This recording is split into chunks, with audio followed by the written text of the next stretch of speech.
हे हड हड हड हड काका बघा ना कुत्रा आहे हड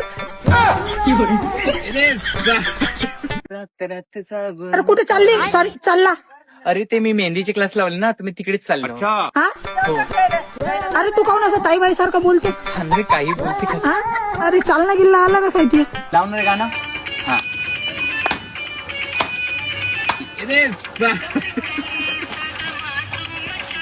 बे हे का करून राहिला डान्स क्लास लावले ना मी. अरे तू हल्ला कसा आहे थोडा ताईबाई गिराय का काही बोलू नको. अरे ताईबाई दादा ऐका ना काय ते म्हटलं तुमच्या घरी लग्न आहे ना हो मी मेकअपचे क्लासेस केले आहे तर मेकअप वगैरे असलं सांगा हा. जमते का तुम्हाला मेकअप हो जमते ना मी आत्ताच क्लासेस केले. वाटत नाही पूर्ण पाऊंड मेकअप जमते जमते. हो का हो बरोबर सांगतो